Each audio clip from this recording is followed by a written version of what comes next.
Hello student, welcome back to my channel. I am Kanchan and you are watching KS classes.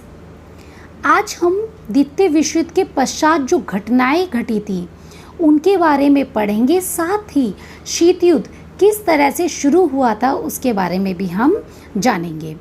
और इससे पहले की video में मैंने बताया था कि द्वितीय विश्व युद्ध के क्या कारण थे और क्या परिणाम थे, तो आपने अगर वो वीडियो नहीं देखी तो आप उन्हें वॉच कर सकते हैं। और अगर किसी बच्चे को किसी और टॉपिक पे वीडियो चाहिए तो वह मुझे बोल सकते, तो उस टॉपिक में मैं आपको वीडियो अवेलेबल करवाऊंगी। अब हम देखते हैं कि अंतर्राष्ट्रीय राजनीति में शीत युद्ध से क्या अभिप्राय है, इसकी उत्पत्ति, विकास तथा 1945 से लेकर 1950 की अवधि में अंतर्राष्ट्रीय राजनीति पर इसके प्रभाव की व्याख्या कीजिए।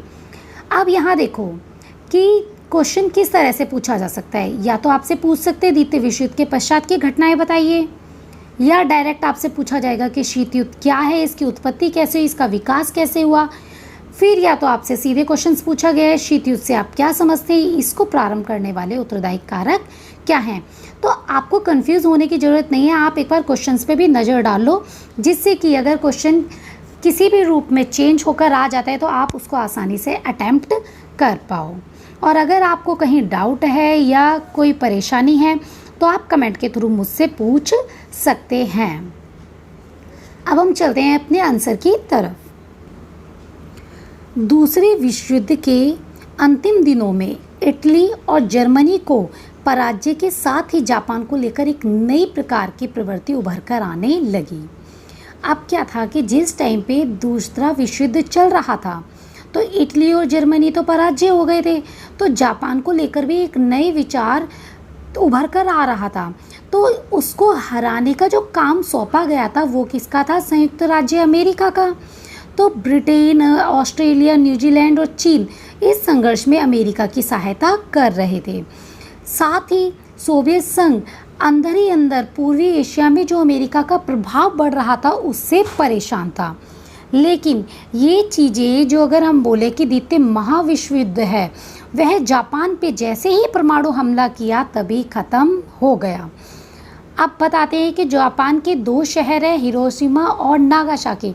इस पे अमेरिका ने परमाणु बम फेंके थे, लिटिल बॉय और फैट मैन। तो तभी ये द्वितीय विश्व युद्ध था, ये ख़त्म हो गया। तो कहा जाता है कि जापान आत्मसमर्पण करने वाला था, लेकिन अमेरिका ने पहले ही उस पर अटैक कर दिया और उसे पता चल चुका था, क्योंकि अमेरिका चाहता था कि किसी भी तरह से विश्व में अपनी शक्ति को दिखाए जिससे कि उसका दबदबा बना रहे, इसीलिए उसने यह चीज़ की। तो सोवियत संघ विश्व साम्यवाद के केंद्र के रूप में उभरा।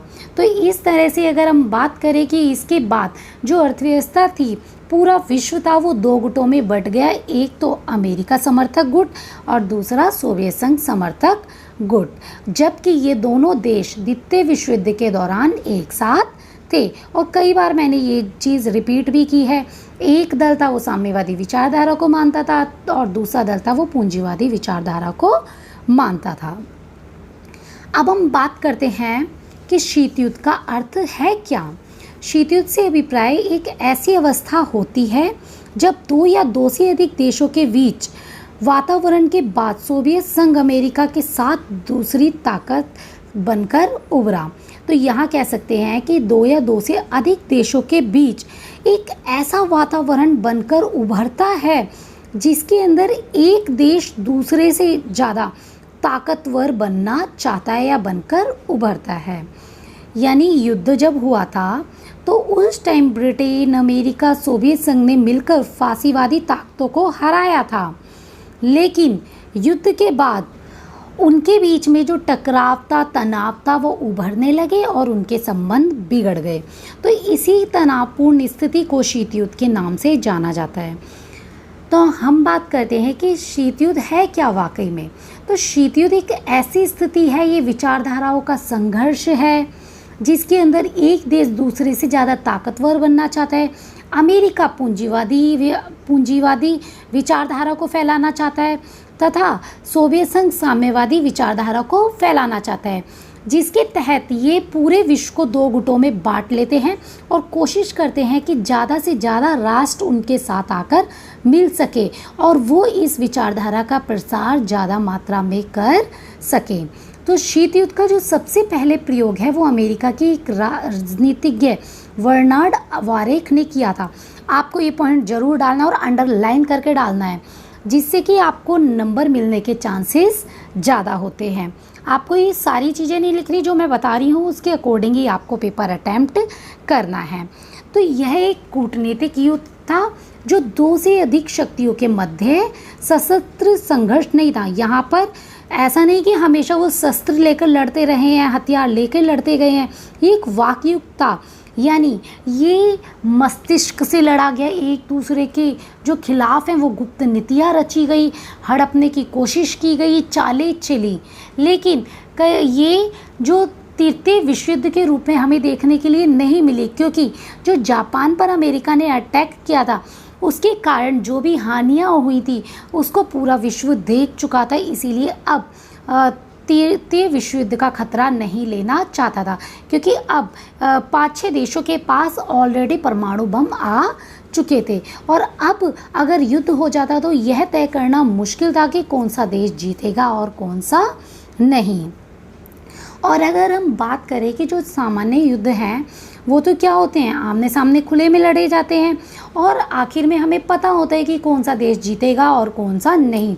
लेकिन शीत युद्ध में ऐसा कुछ नहीं होता। ये औपचारिक रूप से शीत युद्ध होता है जिसके अंदर ये कोशिश करते हैं कि विभिन्न देशों को अपने साथ मिला सके और राजनीतिक संबंध भी बनाए रख सके। तो दोनों पक्ष मैत्रीपूर्ण शत्रु भी थे अथवा शांतिपूर्ण मित्र भी थे। तो वो क्या करते थे, कुछ ऐसे राजनीतिक या राजनीतिक उपाय बनाते थे, एक दूसरे देश को नीचा बनाने की कोशिश करते थे और सैनिक प्रतिद्वंदता चलती रहती थी। अब वही है ना, अब किसी को पता नहीं होता कि सामने वाले के पास कितना हथियार है, ये कितना ताकतवर है। अंदाजे के हिसाब से वो दूसरा देश ज़्यादा से ज़्यादा हथियार इकट्ठे करने की कोशिश कर लेता है। तो इसी तरह से अंदाज़ा आंकने के तौर पे अमेरिका और सोवियत संघ ने बहुत सारे हथियार इकट्ठे कर लिए थे, जिन्हें उन्होंने बाद में कुछ संधियों के तहत नष्ट किया। तो दोनों गुटों ने कभी प्रतिपक्षी पर बम नहीं गिराए, वे एक दूसरे के विरुद्ध खुलकर प्रचार जरूर करते थे। तो अमेरिका ने सोवियत संघ को विश्व शांति का शत्रु बताया और साम्यवाद की व्यक्ति की स्वतंत्रता के विनाश के रूप में प्रस्तुत करने की कोशिश की। दूसरी ओर सोवियत नेताओं ने अमेरिका की यह निंदा की कि वह देश उपनिवेशवादी, साम्राज्यवादी तथा पूंजीवादी शोषण का प्रतीक था। यानी उसका काम है कि दूसरे देशों को गुलाम बनाना और जो गरीब लोग हैं उनको और गरीब बनाना। इस तरह से दोनों देश आपस में लड़ते ही रहते थे। आप देख सकते हो कि अमेरिकी गुट में कौन कौन से देश शामिल है, Britain, France, Canada, Italy, Belgium, Australia. इस तरह से पाकिस्तान भी अमेरिकी ही गुट में शामिल था। इसीलिए हम कह सकते हैं कि 1991 से पहले हमने देखा है कि अमेरिका ने हमारी कम मदद की है, जबकि पाकिस्तान की ज़्यादा की है, क्योंकि पाकिस्तान उसके नाटो ग्रुप का मेंबर था। ये हम आगे पढ़ेंगे। और सोवियत गुट में Poland, Bulgaria, Romania, Hungary, Czechoslovakia था। सीधे सीधे जो भारत था वो इसके अंदर शामिल नहीं हुआ, बल्कि भारत ने 1971 में कुछ संधियाँ की थी सोवियत संघ के साथ, द्विपक्षीय समझौते किए थे, बट जो डायरेक्ट इन्वॉल्वमेंट इसने नहीं दिखाई थी। अब हम बात करते हैं कि शीत युद्ध की उत्पत्ति। जैसे कि मैं बता ही चुकी हूँ कि दूसरे महायुद्ध के बाद दोनों शक्तियाँ अपने प्रभाव क्षेत्र को बढ़ाना चाहती थी, तो वही चीज़ है शीत युद्ध की उत्पत्ति। इसीलिए शीत युद्ध की उत्पत्ति हुई। लेकिन हम ये देख लेते हैं कि जो सोवियत नीति थी, सोवियत संघ था, वो उसका क्या सोचना था इस विषय में। और आपको मैं पहले ही बता चुकी हूँ कि सोवियत संघ 15 गणराज्यों से मिलकर बना था, जो 1991 में सारे गणराज्य स्वतंत्र हो गए थे। तभी से शीत युद्ध की समाप्ति का दौर कहा जाता है। तो तृतीय विश्व युद्ध के जब शुरू के दिन थे तो जर्मनी और सोवियत संघ एक दूसरे के मित्र थे, लेकिन सोवियत जर्मन समझौते से मुसोलिनी प्रसन्न नहीं थे। मुसोलिनी कहाँ का नेता था? इटली का नेता था।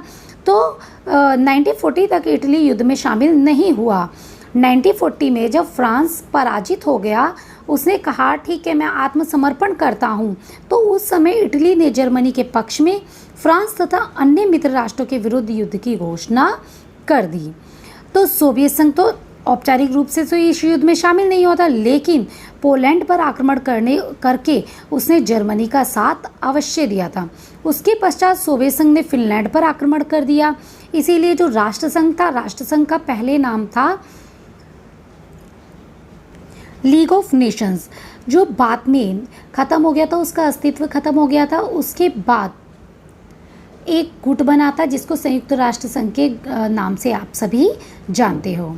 तो अब क्या हुआ, स्टालिन बराबर हिटलर की ईमानदारी में विश्वास करता रहा। जब हिटलर ने यूरोप के पड़ोसी देशों को हरा दिया, तब उसने 22 जून 1941 को सोवियत संघ पे आक्रमण करके स्टालिन को चकित कर दिया। तो इस तरह से हिटलर ने किस पे आक्रमण कर दिया, सोवियत संघ पे, जबकि शुरू में वो दोनों एक साथ थे। तो इस तरह से देख सकते हैं कि जर्मनी ने सोवियत रूस को धोखा दे दिया। तो अब हम बात करते हैं पश्चिमी देशों की क्या नीति चल रही थी, उनकी क्या पॉलिसी थी। तो पश्चिम देश साम्यवादी रूस को नाजी जर्मनी की अपेक्षा अधिक आशंका की दृष्टि से देखते थे। लेकिन जैसे ही हिटलर ने आक्रमण करा, जब स्टालिन ने मित्र राष्ट्रों से यूरोप में नाजी फौजों के विरुद्ध दूसरा मोर्चा खोल देने की को कहा, तब नाजी सेना का रूसी सीमा पर पड़ा दबाव कम हो सके। परंतु रूजवेल्ट और चर्चिल ने इस अनुरोध को टालते रहे। स्टालिन यह समझ चुका था कि पश्चिमी देशों की जो आंतरिक नीतियां हैं वो सोवियत संघ के खिलाफ हैं। तो उसी टाइम से, वैसे तो कहा जाता है कि द्वितीय विश्व युद्ध के दौरान ये सब साथ थे, लेकिन कहीं ना कहीं इनमें आपसी मनमुटाव देखने के लिए हमें द्वितीय विश्व युद्ध के दौरान ही मिला। फिर बात करते हैं हम आपसी संदेह और अविश्वास कैसे हो रहा था। को मित्र राष्ट्र की ओर से सम्मिलित होकर भी सोवियत संघ कभी भी व्यवहार से मित्र नहीं बना। तो जब 1945 में जब याल्टा सम्मेलन हुआ तो ये चीज़ें निकल कर आ गई। तो Poland, Hungary, Bulgaria, Romania, Czechoslovakia से सोवियत संघ ने लोकतंत्र की पुनर्स्थापना में मित्र राष्ट्रों के साथ सहयोग नहीं किया। तो इन देशों में जो सोवियत समर्थक सरकारें थी वो स्थापित की गई। यहाँ तक कि जापान के विरुद्ध युद्ध में भी सोवियत संघ ने अनिच्छा प्रकट की। बाद में वे सम्मिलित हुआ, लेकिन पश्चिम के देश उसे संदेह की दृष्टि से उसी टाइम से देखने लगे थे। अब हम बात करते हैं जापान पे परमाणु हमला हुआ था वो क्या था, जो न्यूक्लियर अटैक किया गया था अमेरिका द्वारा। तो 2 मई 1945 को इटली तथा इसके 5 दिन बाद जर्मनी की सेना ने यूरोप में आत्मसमर्पण कर दिया। तो इस प्रकार 8 मई तक दूसरा महायुद्ध यूरोप में समाप्त हो चुका था। लेकिन द्वितीय विश्व युद्ध का अंत जापान के 2 शहरों हिरोशिमा और नागासाकी पर अगस्त 1945 में परमाणु बम गिराए जाने के बाद हुआ। हिरोशिमा पर 6 अगस्त को, नागासाकी पे 9 अगस्त पर गिराए गए जो परमाणु बम थे लिटिल बॉय, फैटमैन, इन्हें एक गुप्त नाम दिए गए थे। जो लिटिल बॉय था वो 15 किलो टन की उसकी क्षमता थी, जबकि फैटमैन की जो क्षमता थी वो 21 किलो टन थी।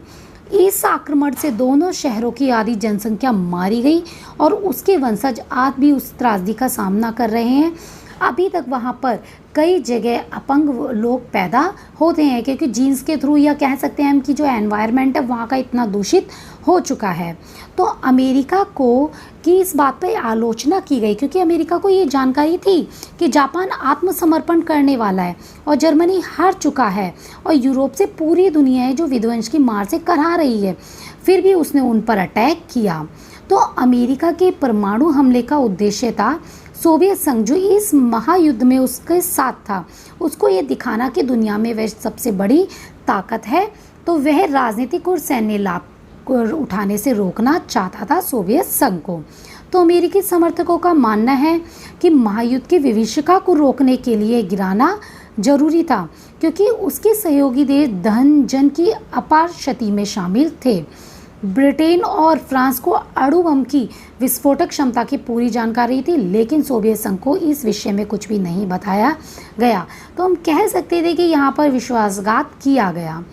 तो जर्मनी और जापान के खिलाफ पश्चिमी राष्ट्र और रूस मिलजुल कर लड़ाई कर रहे थे, फिर भी उनको इस बारे में नहीं बताया गया।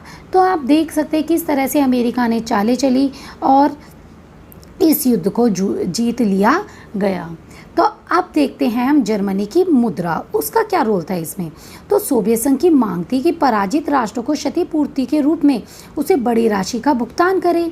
दो महायुद्धों के अंतराल में क्षतिपूर्ति के जो दुखद अनुभव हुए थे, उन्हें देखते हुए अमेरिका और ब्रिटेन अब क्षतिपूर्ति के पक्ष में नहीं थे, क्योंकि दोनों देश थे वो चाहते थे कि जो जर्मन अर्थव्यवस्था है वो भी आत्मनिर्भर हो सके, इसीलिए वे क्षतिपूर्ति नहीं चाहते थे, जबकि सोवियत संघ चाहता तो इस मामले पे भी उन दोनों की नहीं बनी। तो हम यहाँ पर ईरान का भी रोल देख लेते हैं कि जो ईरान था, ईरान को जर्मनी से सुरक्षित रखने के लिए 1941 से ईरान में ब्रिटेन और सोवियत सेना को तैनात कर दिया था, और ये तय किया गया कि इन सैनिकों को युद्ध के बाद ईरान से हटा लिया जाएगा। इस निर्णय के अनुसार युद्ध के पश्चात ब्रिटेन ने ना तो ईरान से अपनी सेना वापस बुलाई और ना ही सोवियत संघ ने अपने वचन का पालन किया, क्योंकि वो चाहते थे ईरान से उन्हें तेल संबंधी सुविधाएं मिल जाएं। और तुर्की तथा यूनान में हस्तक्षेप इसके अंदर भी था कि सोवियत संघ ने तुर्की पर अपना वर्चस्व स्थापित करने की कोशिश की, और वहाँ पर वह नाविक अड्डा बनाना चाहता था, और पश्चिमी देश किसी भी मूल्य पर तुर्की को अपने वर्चस्व से मुक्त रखने के लिए प्रतिबद्ध थे।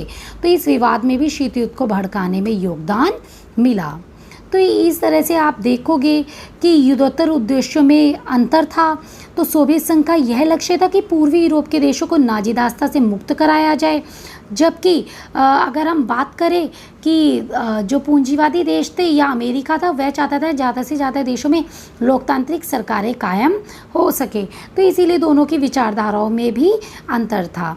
अमेरिका का दृष्टिकोण और अमेरिका के दृष्टिकोण की बात करें तो दूसरे विश्व युद्ध तथा उसके बाद की घटनाओं ने अमेरिका को विश्वस्त कर दिया था कि उस पर कभी भी किसी एक और आक्रमण हो सकता है।